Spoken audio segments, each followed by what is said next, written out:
as pessoas precisam se conectar com aquilo que você está falando. E para elas se conectarem, elas têm que entender, visualizar aquilo como algo real para a vida delas.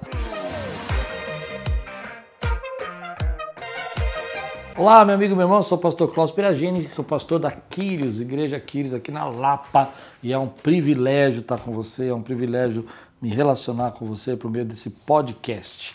Acho muito importante quando a gente se reúne para falar das coisas de Deus, falar sobre liderança, e esse é um podcast muito especial, porque eu quero falar um pouco sobre liderança no que se refere à comunicação, a entendimento de grupos, a formação de tribos, todos esses aspectos aqui que são importantes para nós no nosso tipo de liderança hoje. Então, o tema de hoje eu fiquei meio navegando assim, mas antes de eu falar o tema, não esquece de compartilhar esse vídeo, não esquece de curtir, porque a única forma da gente poder divulgar, de poder ajudar pessoas, você não tem noção a quantidade de gente que eu converso toda semana que está com um problema que poderia ser resolvido com uma liderança melhor.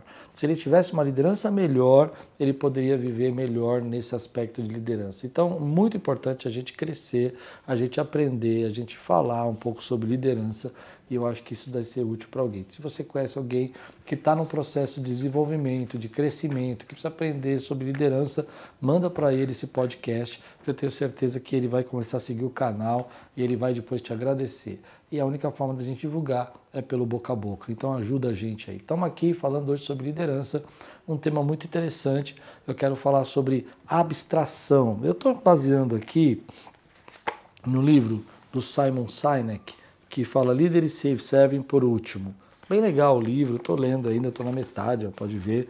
Mas entrou num assunto aqui que me chamou muita atenção, que nós que somos comunicadores, quem está comunicando aí no púlpito, quem está falando para um grupo de pessoas, quem está gerenciando um departamento, quem tem comunicar as tarefas para um grupo de gente, acaba às vezes não percebendo a dificuldade que a gente passa quando a gente está comunicando em relação a números e falando de pessoas e coisas como número. Então é muito comum a gente ter gente que fala assim, não, eu vou apresentar esse projeto e nesse projeto vai ter, sei lá, 10 pessoas, 15 pessoas ali e eu vou apresentar um relatório e esse relatório abrange, sei lá, 1000 pessoas e as pessoas não conseguem se conectar com o relatório. O Simon, que traz duas histórias para a gente mostrar como o número de pessoas não são pessoas, são números. E é bem interessante. Isso me chamou muita atenção, porque a gente, quando vai fazer uma divulgação de um projeto, quando a gente vai lançar um propósito novo numa igreja, a gente precisa tomar cuidado com esses tipos de dimensões que nós fazemos. Eu vou ler aqui que você vai entender, senão você não vai entender. Enquanto escrevi esse livro, a Síria estava sendo devastada por uma guerra civil.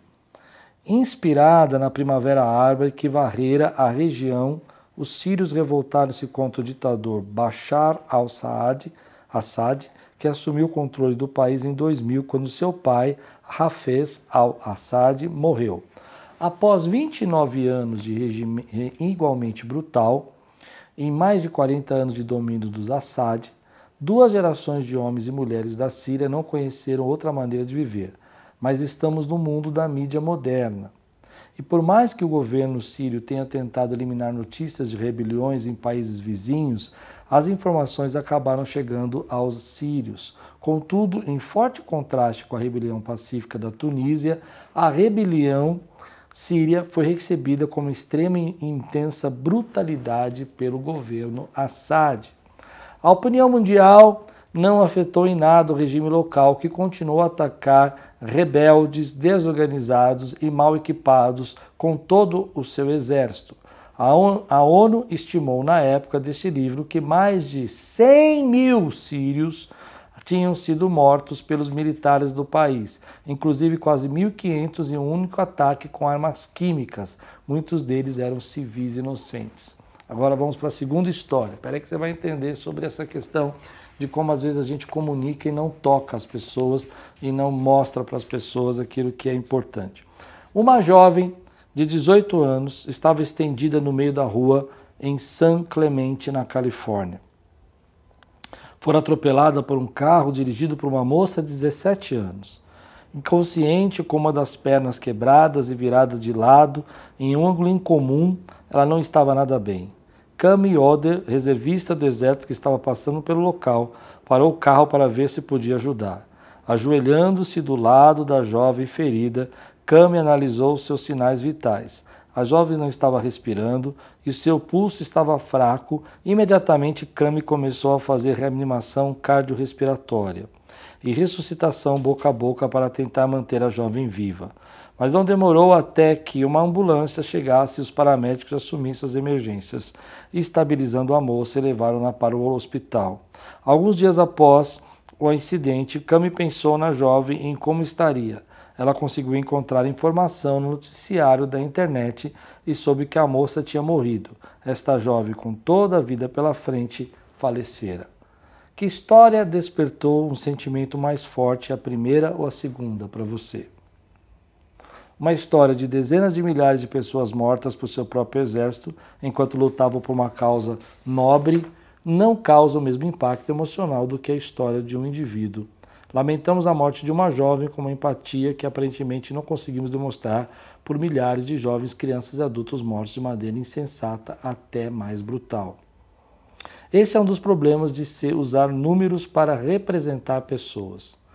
Em algum momento, os números perdem a conexão com as pessoas e se tornam apenas números. Desprovidos de sentimento, somos animais orientados de orientação visual. Vamos atrás de coisas que conseguimos ver. Se uma pessoa que precisa de ajuda, podemos correr em seu auxílio, se tivermos a visão clara de um estado futuro. O que ele quer dizer aqui, que eu achei muito importante para a gente trabalhar hoje, é essa questão da maneira como a gente trata hoje pelas mídias, pelos números. Quando você fala assim, a pessoa roubou 1 trilhão, parece que causa menos impacto de quando a gente diz, olha, a pessoa pegou um celular na rua e arrancou da moça. E por que isso acontece? Porque a gente não consegue visualizar e mensurar o macro, aquilo que é imensurável na nossa cabeça. E muitas vezes, quando a gente está comunicando pelo macro, por aquilo que é imensurável. E isso não traz conexão com as pessoas. As pessoas precisam se conectar com aquilo que você está falando. E para elas se conectarem, elas têm que entender e têm que visualizar aquilo como algo real para a vida delas. 1 trilhão não é real. Um celular é real, eu tenho celular, eu caminho com o celular. Uma jovem morta num acidente de carro é real, eu tenho filhas, elas andam na casa. Uma guerra civil com mais de 1 milhão morto, eu não consigo ver mais ninguém, eu não consigo mensurar isso. E ele chama isso de de levar a coisa para um nível de abstração. O que o Sinek está defendendo no livro dele, que eu achei fantástico, é que à medida que as companhias vão crescendo, elas vão se tornando mais abstratas, ou seja, elas não conseguem mensurar o funcionário, elas não conseguem ver a necessidade do prestador de serviço, ela vai perdendo, e aquilo vira então um grupo, uma coisa é você demitir um funcionário cara a cara, olhando para ele, e falando com ele sabendo que ele tem família, que ele tem pessoas, e outra coisa é você trazer 100 pessoas que você demitiu, que você nunca viu na vida, porque aquelas pessoas não têm correlação com você. Eu acho isso interessante, mas eu trouxe mais para o meu lado. Eu acho que quando a gente vai apresentar um projeto, muitos de nós erramos na apresentação do projeto, porque a gente apresenta o abstrato. Isso vai impactar 1 milhão de pessoas. Não falou nada para mim. Isso vai... pode ser que sim, pode ser que não, pode ser que toque, pode ser que não toque. Agora, quando eu falo, por exemplo, olha, nós temos um projeto que vai tocar o coração dessa pessoa, desse tipo de gente, dessa grupo, então isso atrai a pessoa e fala, puxa, isso aí eu quero fazer parte. Porque às vezes eu tenho filhos nessa idade, porque às vezes eu tenho pessoas que estão comigo nesses mesmos problemas. Então isso é bem interessante para a gente perceber que até, inclusive, para o levantamento de fundos para os projetos que Deus coloca no seu coração, você precisa tirar esse projeto da abstração e trazer esse projeto para a prática. Então, ao invés de você falar assim, nós precisamos levantar tantos reais para poder comprar um prédio é abstrato. Eu preciso entender o que você vai fazer dentro desse prédio. E aí eu vou contar para a pessoa aquilo que vai fazer dentro do prédio.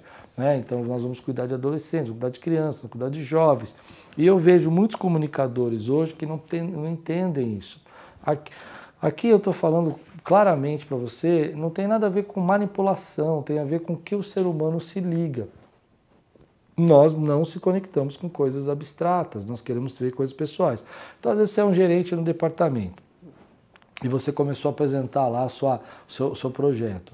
E ao invés de você falar que vai construir 1000 casas, por que você não fala que vai construir casas para famílias que vão morar, de ter pais com filhos, onde vão ter um ambiente saudável? Percebe? Isso toca mais do que você falar para mim que vai construir 1000 casas. E nós, hoje em dia, a gente acaba invertendo isso, a gente acaba falando de uma maneira que parece que tudo está nesse nível de abstração e as pessoas não estão se engajando nos projetos.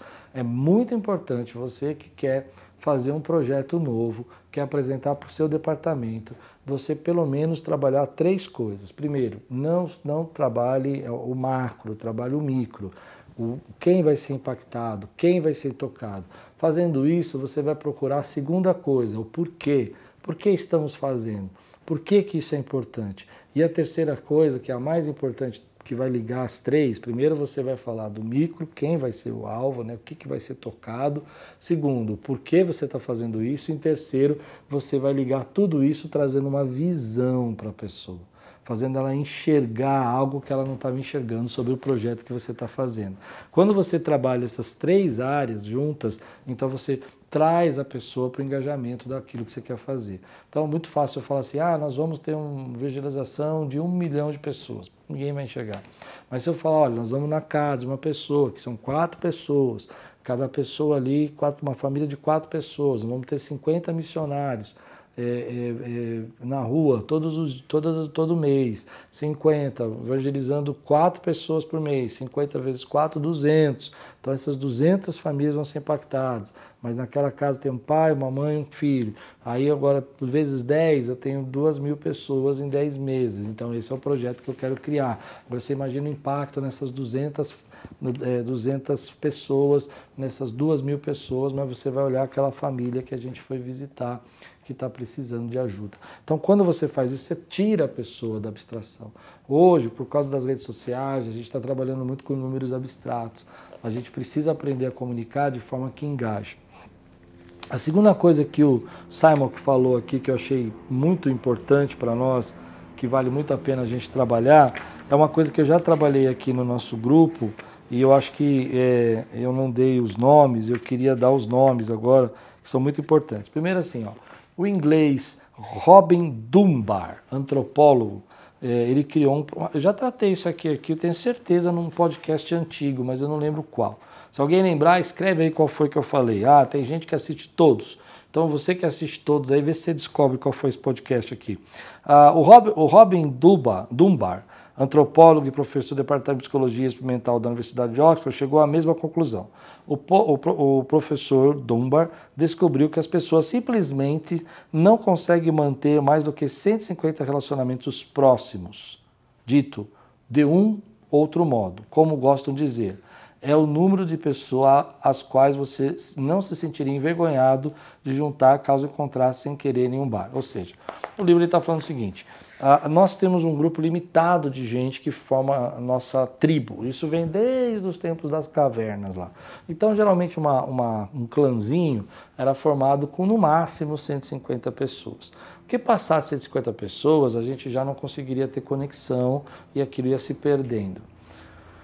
É interessante a gente perceber isso, porque quando a gente fala, por exemplo, de um projeto como trabalho, igreja, ele vai até citar aqui um dono de uma empresa chamado Gore, que ele multiplicou a empresa dele violentamente quando ele conseguiu abrir empresas de no máximo 150 pessoas. Então ele foi abrindo sede, ele espalhou no mundo inteiro e tem empresas, não é igreja, tá? Para tudo quanto que é lugar, mas no máximo 150 pessoas. Porque ele fala que até 150 pessoas a pessoa se relaciona melhor.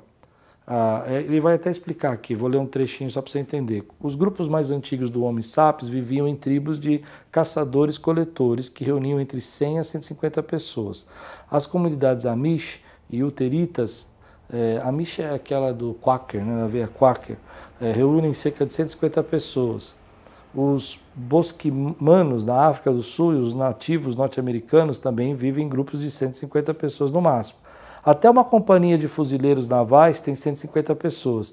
Esse número mágico, que ele está chamando, é o número de relacionamentos próximos que conseguimos manter naturalmente. Números maiores começam a causar uma ruptura se não forem implementados sistemas sociais rígidos ou uma hierarquia e uma burocracia eficiente para ajudar a lidar com a escala. E por isso que os líderes sêniores precisam confiar nos líderes de escalão intermediários, pois ninguém consegue administrar com eficiência grandes números. As pessoas mantendo números de pessoas, mantendo um forte sentimento de confiança e de comparação. Olha que interessante. O que ele quer dizer? Que até 150 pessoas você consegue manter um grupo familiar, todo mundo se conhece, todo mundo está querendo dar o nome, todo mundo fala um com o outro e tal. Passou de 150 pessoas, você precisa começar a estabelecer escalões, ou seja, líderes que vão criar suas ramificações, porque você não consegue mais fazer. Aí a gente entra numa questão que eu fiquei pensando, e eu lanço aí para os pastores que assistem o canal, é que o Craig Groeschel, ele fala que Deus tem uma predileção por igrejas de até 200 pessoas. E eu fiquei pensando, será que Deus tem uma predileção? Ou se isso não tem a ver também com a nossa forma de administração? Porque até 150 pessoas a gente consegue controlar melhor, a gente consegue ter interação com todo mundo, consegue gravar o nome de todo mundo, a gente consegue ter uma relação familiar, paternalista com todo mundo. Mas quando passa disso, a gente tem que depender do segundo escalão, terceiro escalão, quarto escalão e até, dependendo do tamanho da sua igreja, quinto e sexto escalão.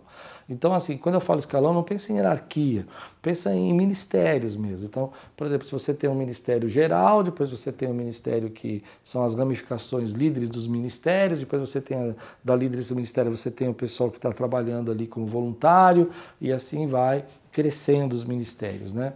Então, se você for pensar assim, quando você passa dos 150, você precisa ter um treinamento mais forte para esse segundo escalão e para o terceiro escalão. E é isso que dificulta, porque agora você não consegue controlar tudo. E aí, quando o pastor é controlador, o líder da empresa é controlador, ele não consegue multiplicar aquilo, porque ele precisa controlar tudo, ele precisa estar presente, ele não consegue formar uma segunda camada de liderança. Embora na sua igreja possa ter uma segunda camada de liderança, eles não são decisórios, ou seja, eles não têm poder de decisão, tudo eles têm que passar para você. Se tudo eles têm que passar para você, não tem poder de liderança, então essa camada não vai crescer. E aí ele vai trabalhar essa questão que a gente vai entender que, analisadas de perto, as razões para que os grupos funcionem melhor quando não tem mais 150 pessoas fazem muito sentido. A primeira é o tempo. O tempo é uma constante. O dia tem 24 horas. Se reservarmos 2 minutos para cada pessoa que conhecemos, não conseguiríamos conhecê-las direito e provavelmente nunca formaríamos vínculos profundos de confiança. A outra é a capacidade cerebral. É por isso que o número de Dunbar é 150, embora alguns se lembrem de mais gente e outros de menos. Além disso, como Dunbar percebeu em sua pesquisa, em grupos maiores do que 150, as pessoas tendem a não se esforçar tanto no trabalho e a não se ajudarem tanto. É uma descoberta muito importante, uma vez que tantas empresas trabalham para crescer, focalizando a eficiência dos seus custos, mas ignoram a eficácia do relacionamento humano.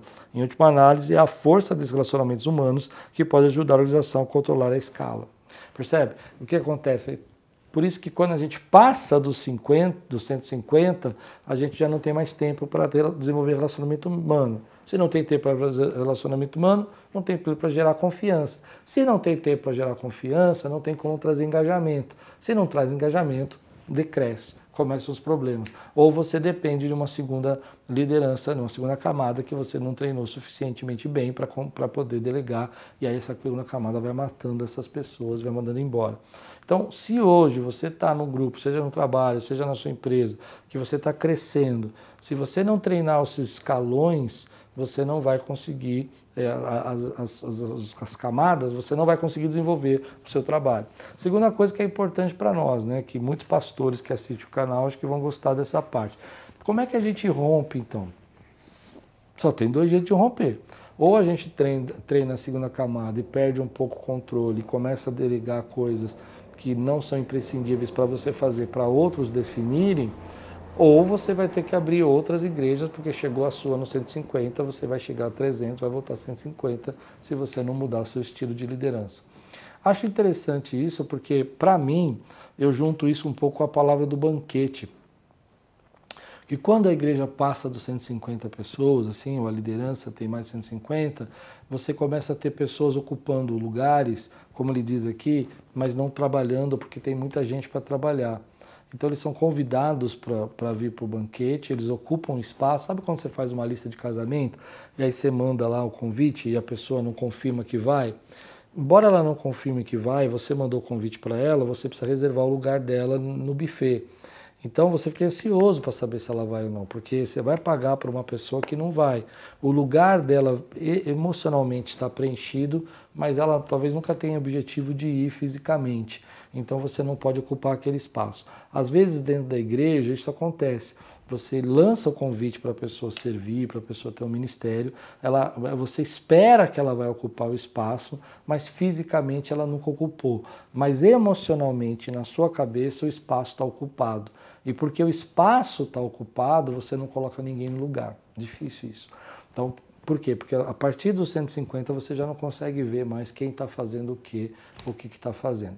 A única resposta que eu tenho para isso, primeiro, né, a gente precisa tirar as coisas da abstração, precisamos trazer as coisas para aquilo que é prático, parar de falar de números gigantes que as pessoas não conseguem entender e falar de coisas objetivas que tragam sentimento e emoção para elas, que tragam conexão para que elas possam se unir aos projetos que você quer criar. Segunda coisa, temos que entender que se queremos expandir para cima dos 150, precisamos trabalhar a primeira camada fortemente para que eles reproduzam a nossa visão, para que eles tenham a nossa essência, para que eles continuem o trabalho, mesmo quando a gente não puder estar presente. Terceiro lugar, que eu acho extremamente importante, vamos entender que isso vai exigir de nós uma mudança. Não dá mais para controlar tudo, não dá para fazer tudo, a gente precisa ter pessoas capacitadas. Então, ao invés de você gastar tempo com as pessoas que te dão mais problema, você deveria gastar tempo com as pessoas que são mais importantes para você e para o seu ministério. Bom, espero que eu tenha ajudado aí você. Eu gostei demais desse assunto, para mim falou muito, porque eu às vezes vou dar alguns exemplos aqui na pregação e eu acabo dando exemplos muito abstratos, já percebi que isso não conecta. Hoje eu entendi por quê. Falam de coisas muito imensuráveis, coisas muito irreais, coisas muito grandes, números não representam pessoas, eu preciso falar de coisas pessoais que possam trazer conexão para as pessoas entenderem o que a gente quer fazer.